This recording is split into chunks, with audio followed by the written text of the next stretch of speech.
Mabuhay! Ako si Emir at tayo'y muling magbalik tanaw sa nakaraan. Mga Pinoy Choco Drinks ang pag-uusapan natin ngayon. Yung mga ready to drink, yung mga nabibili natin sa grocery, mga nakalagay sa ref, yung mga nasa kartong, tinatawag na Tetra Brick, nagawa ng Tetra Pak. Kumpanya ang Tetra Pak, ha? Hindi yun yung karton. Now you know. Bakit choco drink? Di naman ito palabas, ha? Di ito awit. Di rin ito pelikula. Bakit? Ito ang sagot ko. Bakit hindi? Tiyak, nakatikim tayo nito isang beses sa buhay natin. Lalo na noong bata pa tayo. Kaya, sigurado, may mga alaala tayo habang iniinom ito. Mga alaalang pwede nating balik-tanawin. Dahil nagsimula na rin akong magbalik-tanaw sa mga pagkain, walang dahilan para di ko balik-tanawin ang mga inumin. Tara, inom tayo. Hindi alak, ha? Una, bawal. Pangalawa, di ako umiinom. Okay, umiinom ako ng tubig. Mahirap ng mauhaw. Malipasan ng uhaw. Basta ma-dehydrate. Alam niyo na ang ibig kong sabihin. Simulan natin sa choco drink kung saan makikita ang mascot na ito. Napaka-iconic niya para sa akin. Pag nakita ko na to, matik. Alam na kung anong brand ang iinumin ko. Aba, walang iba kundi ang Chocolate. Teka, mali yata. Di ba Chucky pangalan niya? My chocolatey body. Anong ginagawa niya sa chocolate?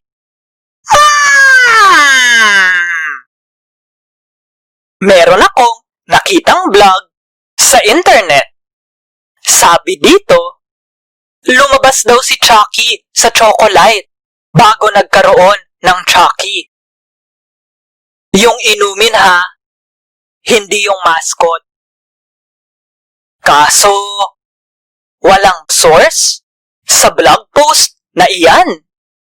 Kaya, citation needed.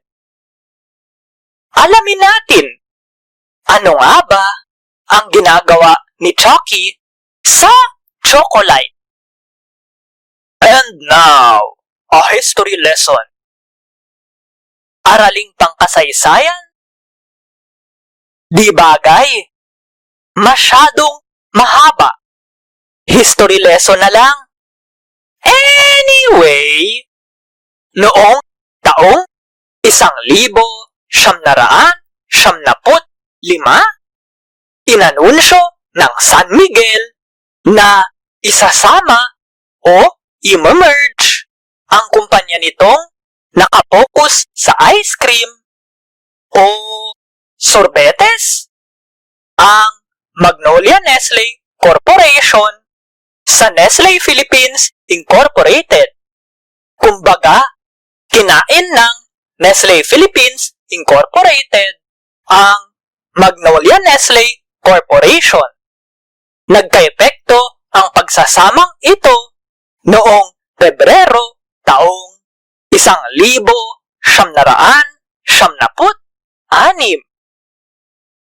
Matapos ang 2 taon, noong taong 1998, inanunsyo ng San Miguel na bibitawan nito ang lahat ng shares o pag-aari nito sa Nestle Philippines Incorporated. Binili ng Nestle SA ang lahat ng shares ng San Miguel sa Nestle Philippines. Dulot ito ng corporate restructuring o ang proseso ng pagbabago ng istruktura ng isang kumpanya o korporasyon. Anong kinalaman nito sa tanong kung bakit nasa chocolate si Chucky? Ito ang sagot. Noong unang lumabas ang mascot ng Chucky sa chocolate, Nestle ang may-ari ng brand na Magnolia para sa ice cream at gatas. Parte ng Magnolia ang chocolate. Tapos, gatas din ang chocolate. Kaya, Nestle din may-ari ng chocolate noong panahong iyon. Di na tuloy nakapagtataka kung sino ang nagpagawa ng mascot na unang lumabas sa chocolate noong panahong iyon. Kalaunan, dumating ang panahong pwede na uling gamitin ng San Miguel ang brand na Magnolia para sa ice cream at gatas at kakibat nito ang chocolate. Baka kasi napaso o nag-expire na yung non-compete clause o kasunduang huwag makipagkompetensya sa dating employer o boss. Sa kasong ito, hindi nakipagkompetensya ang San Miguel sa Magnolia ice cream at gatas na pag-aari noon ng Nestle. Baka naman binili ulit ng San Miguel ang pag-aari o shares sa Nestle Philippines. O baka binili ng San Miguel ang markang o trademark na Magnolia para sa mga ice cream at gatas. Hindi ko sigurado. Ito ang sigurado ako. San Miguel na ulit ang gumagawa ng chocolate. Ang Nestle naman, may Chucky na. At dahil Nestle ang nagpagawa at may-ari ng mascot, pwede itong gamitin ng kumpanya sa Chucky na produkto naman nito. Grabe no? Mga choco drink lang ang balak kong pag-usapan. Pero napadpad na tayo sa mergers and acquisitions. Mergers o mag-iisang dibdib at acquisitions o pagbili ng pag-aari sa isang kumpanya para makontrol ito. Anyway, Chucky, chocolate, check. Ano kaya ang susunod? Ano ba bang brand ang may mascot? Yan! Okay, wala akong mahanap tungkol sa kanya. Ano ang pangalan niya? Mudin ba? Bakit kamukha niya ang mascot ng Chok o Choco? Wala namang naging relasyon ang RFM? May-ari ng Selecta brand ng gatas at Zest o Zesto na may gawa ng Chok o Choco? Zest o Zesto? Chok o Choco? Obvious naman, di ba? Yung mu, naaalala ko. Umiinom ako niyan noong bata ako. 3 yan Moo, chocolate na Chucky, at Swiss Miss. Wala na yung Swiss Miss ngayon. Sayang. Yun pa naman ang paborito ko. Tinanong ko sa social media kung may nakakaalala pa sa brand na yun. Kaso, wala eh. Puro likes lang. Balik tayo sa Moo. Hindi ko alam kung kailan ito lumabas sa merkado. Una itong nagpakita sa website ng RFM noong taong 2002. Hindi lang choco yung flavor ng Moo. Meron ding strawberry, vanilla, melon, at ube. Nagulat ako. Pero hindi ang kapatid ko. Pinaalala niya sa aking meron palang mga ganitong flavor. Pinakamasarap para sa kanya ang vanilla. Di daw niya natikman yung ube. Merong mga ganitong flavor noon. Pero ngayon, choco na lang ang pwedeng mabili. Phased out na yung iba. Dako naman tayo sa Zesto. Zesto? Choco? Nagulat akong may ganito palang brand. Kasi pag sinabing Zesto, ang naaalala ko agad, juice eh. Di ko maalalang nakita ko yung choco nung bata pa ako. Pero matagal na pa lang may ganyan. Mayo taong 1995 pa. At meron din palang Milko.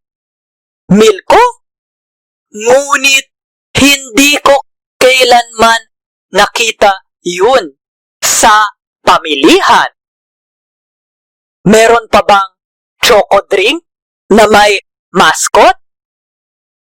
Yun!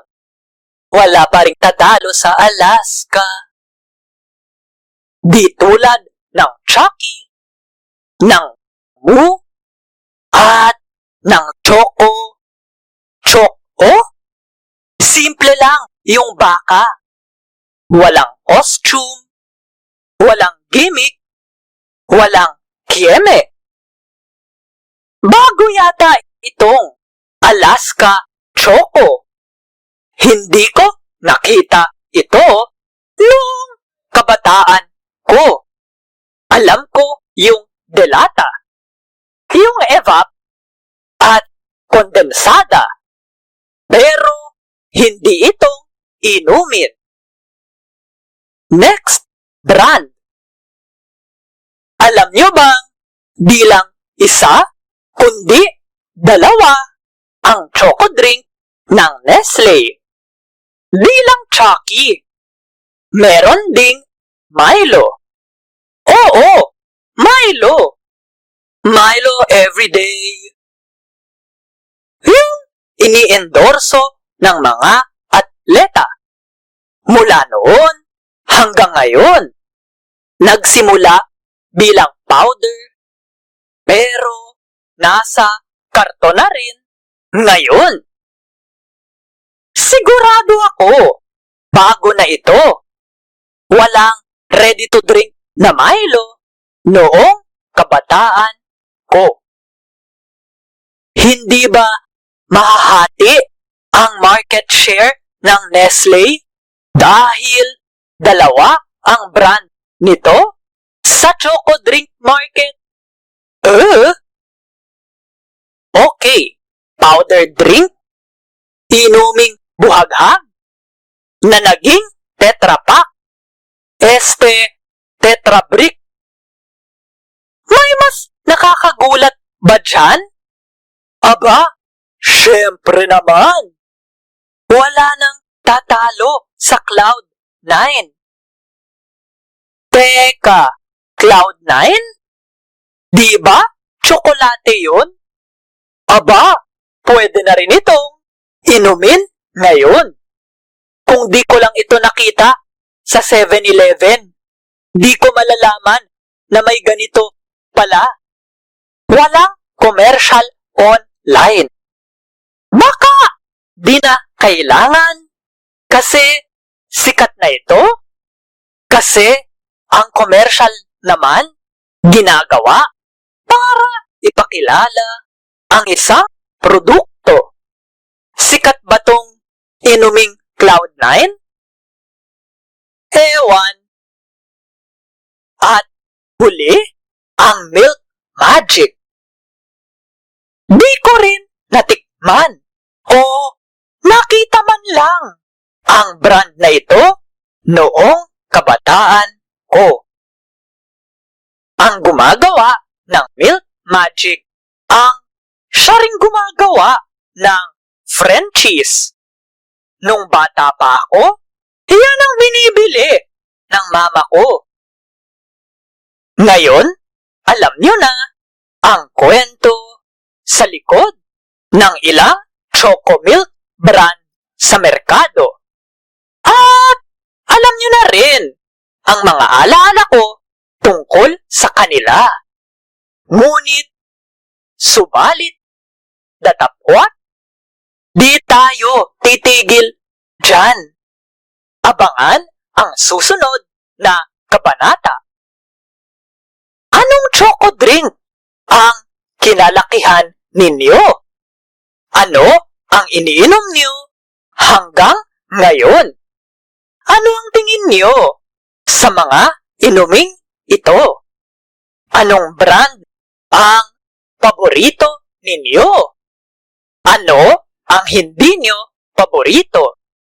Bakit? Ano ang mga alaalang pumapasok sa isip nyo habang iniinom ang mga ito? Kwento nyo naman. Comment lang kayo sa YouTube page ng video na ito. Pindutin ang subscribe at pagkatapos ang batingaw para masabihan kayo agad pagkalabas ng mga video ng Baliktanaw/InHindsight. I-like at i-share ang video na ito sa social media, Facebook, Twitter, Instagram, Reddit, TikTok, WordPress, Tumblr, at iba pa. Sana'y suportahan ninyo ang Baliktanaw/InHindsight sa Patreon. Sa aking mga patron, maaari ninyong mapanood ng mas maaga ang mga video ng Baliktanaw. Pwede rin ninyong makita ang inyong pangalan sa pagtatapos ng bawat video. At pwede rin kayong humiling ng video tungkol sa isang palabas, o kaya sine, o kaya kanta, o kaya album. Bisitahin lamang ang patreon.com/baliktanaw. Maaari nyo ring suportahan ang Baliktanaw/InHindsight sa PayPal.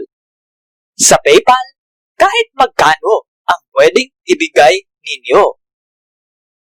Hanggang sa muli, salamat at sana'y magkita-kita pa tayo. Ingat!